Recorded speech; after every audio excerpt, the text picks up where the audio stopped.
Hello friends, કેમ છો બધા? આઈ હોપ તમે બધા મસ્ત અને સ્વસ્થ હશો. તો આજે નાના મોટા સૌનું પ્રિય એવો ટામેટો સૂપ બનાવીશું, પણ બાળકોને ખાસ ભાવે અને પીવે એના માટે મેં અંદર થોડા કોર્ન અને ચીઝ નાખ્યા છે. એટલે આપણે ચીઝ કોર્ન ટામેટો સૂપ બનાવ્યો છે. તો અહીં 500થી 700 ગ્રામ ટામેટાં લીધા છે. એક મુઠ્ઠી જેટલી આપણે કોથમીરની દાંડી લઈશું. એક મુઠ્ઠી ડુંગળી લીધી છે મેં.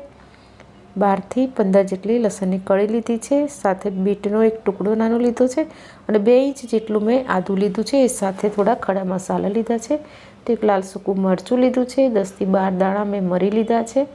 એક મોટો એલચો લીધો છે, એને થોડો તોડી લીધો છે અને એ સાથે નાનો ટુકડો તજનો લીધો છે અને 2થી 3 લવિંગ લીધા છે.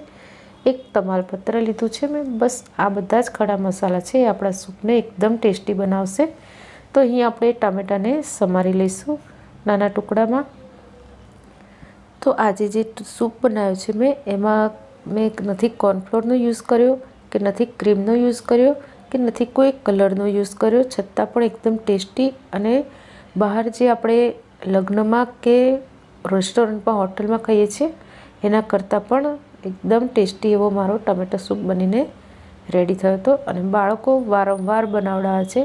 તમે કિલો ટામેટાનો બનાવશો સૂપ તો પણ ઓછો પડશે, એટલું ટેસ્ટી આ સૂપ બને છે. તો જરૂરથી બનાવજો. તો આપણે ટામેટાને કટ કરી લઈશું અને આ સૂપ છે એકદમ હેલ્ધી છે.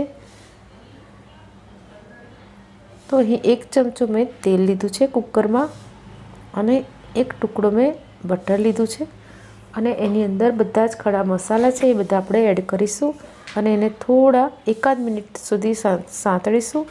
ત્યારબાદ એની અંદર આપણે લસણ એડ કરી દઈશું.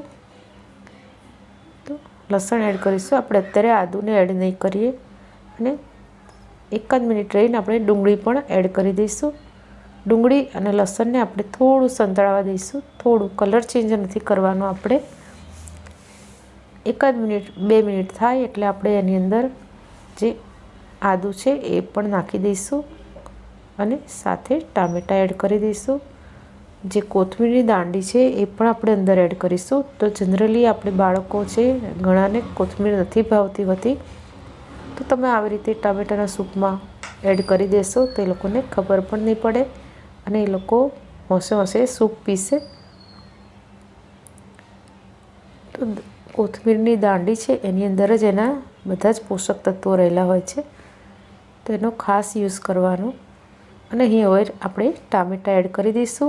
જે બીટ હતું એ પણ લઈ લીધું છે. એક નાનો ટુકડો બીટનો લીધો છે.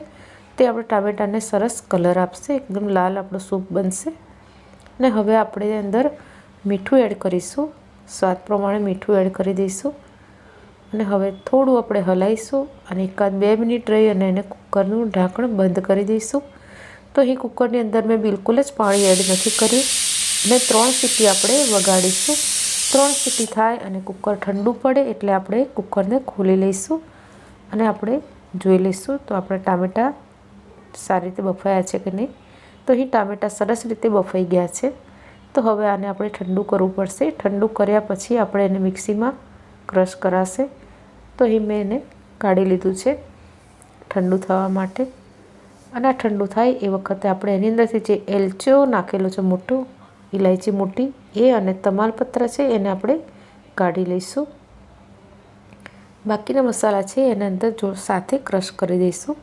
તો ક્રશ કરી દીધું છે અને હવે આપણે આ રીતે એને ગાળી લઈશું. જો તમારે ગાળવું ના હોય, એમને જ બનાવવું હોય તો પણ તમે બનાવી શકો છો. અહીં ફરીથી થોડું મેં બટર લીધું છે. તમે ઘી પણ લઈ શકો છો. અને એની અંદર મેં જે અમેરિકન કોર્ન છે એ નાખ્યા છે 1 મુઠ્ઠી જેટલા. મારી પાસે થોડા વધારે છે નહીં એટલે મેં આટલા જ નાખ્યા છે. તમે થોડા વધારે નાખશો તો પણ સૂપ ખૂબ ટેસ્ટી બનશે. અને જે અમેરિકન કોર્ન છે એ બટરની અંદર થોડા સંતળાય અને થોડા ફૂલે એના પછી આપણે જે ટામેટાં છે ક્રશ કરેલા એને અંદર એડ કરીશું. અને હવે મેં અંદર થોડું ટેસ્ટ કરી લીધું છે તો અંદર મને થોડું મરી પાવડર ઓછો લાગ્યો એટલે મેં ચપટી મરી પાવડર અંદર એડ કર્યો છે. જો તમને બરાબર લાગે સ્વાદ તમારે નહીં એડ કરવાનો.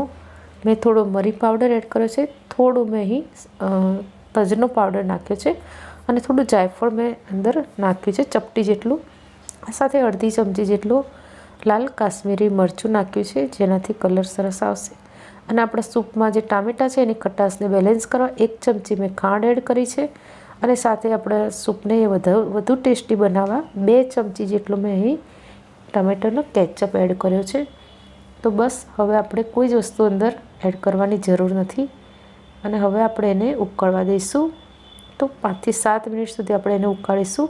અને અહીં તમને જે રીતની ફાવતી હોય એ રીતની ટામેટાના સૂપની થિકનેસ રાખવાની. તમને થોડો પતલો ફાવતો હોય તો થોડું પાણી આપણે અંદર એડ કરી દેવાનું, ગરમ પાણી જ લેવાનું. અને જો તમને એની થિકનેસ વધારે ફાવતી હોય તો તમારે અંદર પાણી એડ કરવાની જરૂર નહીં પડે. તો હવે આપણે સૂપને સર્વ કરીશું. તો અહીં સૂપને આપણે ચીઝ વડે ગાર્નિશ કરીશું. અને આપણો cheese tomato corn soup ready છે. Cheese corn tomato soup ready છે બનીને. તમને કેવો લાગ્યો પ્લીઝ કમેન્ટ કરીને જણાવજો. અને જો રેસીપી સારી લાગી હોય તો ચેનલને લાઈક, શેર અને સબસ્ક્રાઈબ જરૂરથી કરજો. અને અહીં અડધી ચમચી જેટલું જ મેં અમૂલનું ક્રીમ છે એને ખાલી ગાર્નિશિંગ માટે યુઝ કર્યું છે. સૂપની અંદર બિલકુલ જ નથી નાખ્યું. રેસીપી જોવા બદલ થેન્ક યુ. રાધે રાધે.